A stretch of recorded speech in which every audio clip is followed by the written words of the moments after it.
The night is cold, the wind howls through the trees, and the shadows stretch just a little too far. It's Halloween night, the time when the veil between the living and the dead is at its thinnest. You might think the scariest thing you'll face tonight is a well-placed jump scare or a creepy decoration on a neighbor's lawn, but some stories aren't just stories. Some nightmares don't fade when you wake up. Tonight, we're diving into **8 true horror stories that will make your skin crawl. These aren't ghost tales whispered around a campfire or urban legends designed to give you a chill. These are first-hand accounts from people who lived through the unexplainable, the ones who locked their doors, double-checked their windows, and still found that something or someone was watching. A babysitter alone in a house hears footsteps upstairs, but no one is supposed to be home. A man walking to his car feels eyes on him, but when he turns around, the street is empty. A woman receives texts from a number she doesn't recognize, warning her to leave the house. And when she hesitates, she hears a knock at the door. These are the kinds of encounters that stay with you long after the story ends. And then there's the one about the trick-or-treater who knocked on a door that should have been empty. The house had been abandoned for years, its windows boarded up, its yard overgrown. But on Halloween night, a single light glowed from inside, and when the boy knocked, someone answered. These are the kinds of stories that remind us the world is not as safe as we'd like to believe. That sometimes the things that go bump in the night aren't just in our heads, and that the scariest thing of all isn't what we can see, but what we can't. So turn off the lights, make sure your doors are locked, and get ready for a night of real horror. Because these aren't just stories, they're warnings.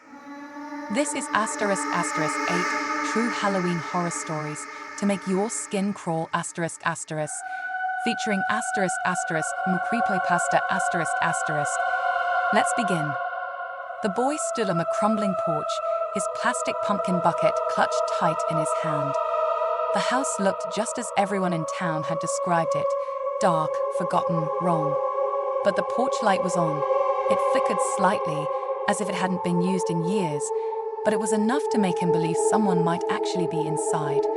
Maybe a new family had moved in. Maybe an old man lived here, lonely and waiting for someone to visit. Still, something in his gut told him to turn back. The silence around the house felt unnatural, too heavy, like even the wind refused to blow past it. But then, just as he was about to step away, the door creaked open. It didn't swing wide, just enough for a sliver of darkness to spill out. A shadow moved inside, but he couldn't make out any details. "Trick or treat," he said, forcing a grin. His voice sounded small, swallowed by the thick air between him and the doorway. For a long moment, there was nothing. No reply, no sound, not even the rustle of a candy bag. Just when he thought he should turn and run, a hand slowly reached out from the darkness. It was pale and thin, the fingers too long, the skin stretched tight over the bones. In its palm sat a single, wrapped piece of candy. Something about it felt off. The candy looked old, the wrapper faded and crinkled, like it had been sitting there for years. But the boy didn't want to be rude. He hesitated before reaching out, barely brushing his fingers against the candy. And the door slammed shut. The sudden force of it sent a gust of air against his face, and his heart pounded so hard he thought it might burst from his chest. He stumbled back, staring at the door, half expecting it to swing open again, but nothing happened. The house stood still and silent, just like before. The boy looked down at his hand. The candy was gone. The boy's fingers twitched as he stared at his empty palm. He knew he had touched the candy. He had felt the plastic wrapper crinkle beneath his fingertips. But now there was nothing. No sign he had ever been given anything at all. A shiver ran down his spine. He stepped off the porch quickly, his shoes crunching against the dead leaves scattered along the path. He wanted to run, to get as far away from that house as possible, but he forced himself to walk, trying to act normal, like nothing had happened. But everything inside him screamed that something was wrong. As he made his way down the street, the usual sounds of Halloween filled the air. Laughter, distant chatter, the occasional rustle of candy bags. He spotted his friends a few houses away, standing under a street lamp, comparing their hauls. Relief washed over him at the sight of them, their presence grounding him back into reality. But when he reached them, one of the boys frowned. "Hey, where'd you go?" "Yeah," another chimed in. "We turned around, and you were just gone." He hadn't thought about it until now. He had only gone up to the house for a few seconds, hadn't he? But as he glanced at the clock on a nearby phone screen, his stomach dropped. Nearly ***, 20 minutes *** had passed. "That's not possible," he muttered, his voice barely above a whisper. The others gave him weird looks, but before they could press further, the street light above them flickered, just once. A quick, sharp pulse of light. Then everything was normal again. It was probably nothing. A glitch, a bad bulb. That's what he told himself. But as they moved on, filling their bags with more candy, he couldn't shake the feeling that something was still watching him. Much later that night, when the trick-or-treating had ended and the streets had emptied, he dumped out his candy bag on his bedroom floor. Chocolate bars, lollipops, tiny bags of chips, all the usual stuff. But at the very bottom of the pile, sitting on top of an old candy wrapper he knew hadn't been there before, was something else. A single blackened fingerprint. The boy's breath hitched as he stared at the dark fingerprint. It wasn't just a smudge. It looked pressed into the wrapper, like something had held it there before slipping it into his bag. His room, usually comforting, felt suddenly unfamiliar, the walls seeming to press in closer. He wanted to believe it was a prank, that one of his friends had done this, but deep down he knew better. The air in his room felt heavier, like it had been disturbed. Slowly, he picked up the wrapper, turning it over in his hands. The paper was brittle, aged, the logo faded beyond recognition. The strange thing was, it didn't match any of the candy he had collected that night. A soft creak sounded from the hallway. His head snapped up. His bedroom door was closed. His parents were asleep. The house had been silent only a moment ago. Heart pounding, he reached for his phone and turned on the flashlight, aiming it toward the door. The light hit the wooden surface, reflecting nothing unusual, but something still felt off. He strained his ears, listening. At first, there was only the dull hum of silence. Then, so faint he almost didn't catch it. A whisper. His fingers tightened around the phone. He didn't imagine that. It was there, right outside his door. His throat went dry. He had to be losing it. Maybe it was his own breathing, the wind outside. But just as he convinced himself to ignore it, the whisper came again, closer. His hand shook as he reached for the doorknob. He wasn't sure why he was doing this. Every instinct told him to stay put, to pull the blankets over his head like when he was little. But something was drawing him in ***. He swallowed hard and pressed his ear against the wood. Silence. Then, in the split second before he could pull away, not loud, not forceful, just a single deliberate tap. His breath caught in his throat. He stumbled back, his phone slipping from his grasp and hitting the floor with a muffled thud. The screen flickered, casting uneven shadows across the room. He didn't dare move. Then the whisper returned. From inside the room. The boy froze. His pulse thundered in his ears, his breath shallow as the whisper curled through the air behind him. It was soft, almost like a breath, too close to be coming from anywhere but inside his room. His muscles locked up. He hadn't heard the door open. He knew it had been shut. Slowly, he turned his head, scanning the darkened corners of his room. His phone lay face down on the floor, the flashlight still on, casting eerie, uneven beams across his walls. Every shadow seemed deeper, stretched unnaturally, like they were reaching for him. Then, something shifted. Near the closet. The door wasn't open, but the space beneath it, where the light should have been peeking through, was swallowed in darkness. Not the normal kind. This was thick, wrong, like the shadows were pooling there, stretching out, A sharp knock sounded again, but this time it didn't come from the hallway. It came from inside the closet. His breath hitched, and every instinct screamed for him to run, to throw open his door and bolt down the hall. But he couldn't move. His body refused to listen, like something unseen had its grip on him. Then, from the closet, the whisper came again.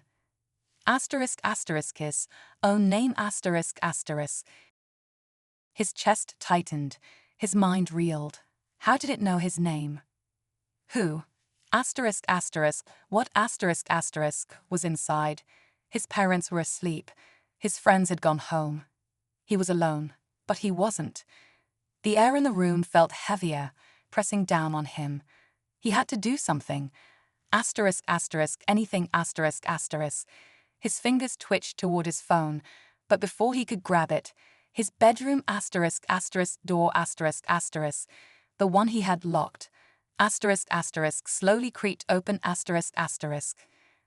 chill ran down his spine as he stared at the darkened hallway beyond. Empty, silent, but he wasn't stupid.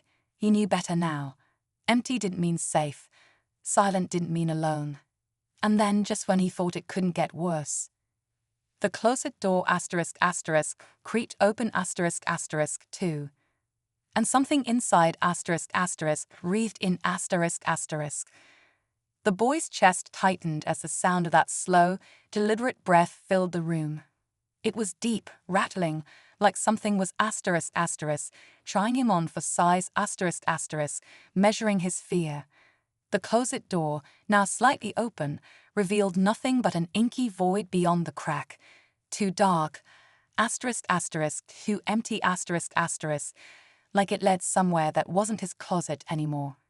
His hands shook as he scrambled for his phone, his fingers closing around the cold device. The light flickered as he turned it toward the opening. His stomach twisted. The beam barely reached inside. It was like the light was being swallowed, whole. Then, movement. A shape, just beyond the threshold, too tall, too thin. A hand, long fingers, stretching curling around the edge of the door. The nails, blackened, too sharp, scraped against the wood as it pulled itself forward. He couldn't see its face, but he felt it looking at him. His body reacted before his brain did. He bolted. He didn't care where he was running. Just away. He lunged for the door, heart hammering, yanking it open the rest of the way. The hallway was a tunnel of darkness, but it was real. It had to be safer than whatever was behind him. His bare feet hit the cold floor as he sprinted down the hall, past the bathroom, past his parents' closed door. He could feel it behind him. The air pressed against his back, like something was reaching, almost touching, just a second too late. He stumbled into the living room, breath ragged, flipping on every light he passed. The glow made him feel safer, more in control. He turned, expecting to see something, anything, but the hallway was empty. His body shook, his mind spinning. Had he imagined it? A nightmare that bled into reality. He forced himself to breathe. It was over. It had to be over, But then from down the hallway, his bedroom door, clicked shut, And a voice, his own, whispered from inside. Trick or treat. The boy's breath hitched. His own voice, but not his voice, drifted from behind the closed bedroom door. The words were slow, deliberate, almost playful, like something was testing them out, rolling them across its tongue. He wanted to believe it was in his head, that fear was warping his senses, but he couldn't ignore the chill crawling over his skin. Every hair on his body stood on end. His heart pounded so hard it made his chest ache. The house was silent again, but not the right kind of silent ***. It was the silence of something waiting, watching. He took a shaky step back, then another, his eyes locked on his bedroom door. He needed to leave. Now. But as he turned toward the front door, something stopped him.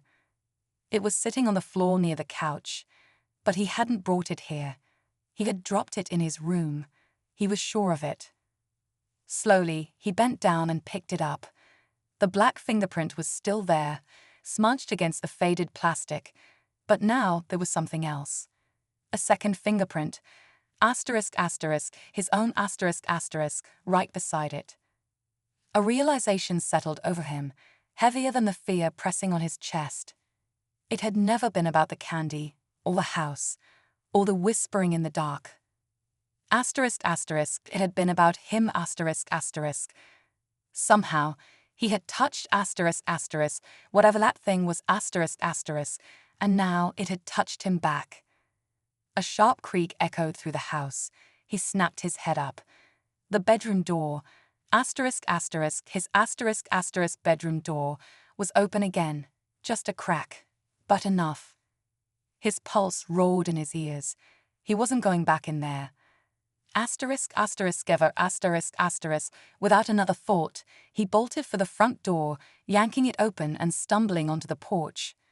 The cold night air hit him like a slap, sharp and grounding. He turned, expecting to see something standing in the doorway. But there was nothing, just the warm glow of the lights inside, flickering softly, like nothing had happened at all. His parents would never believe him. His friends would call him crazy. But he knew the truth.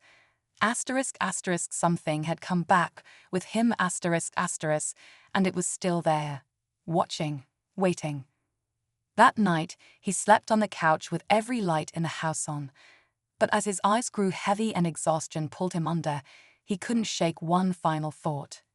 If it had whispered in his voice once,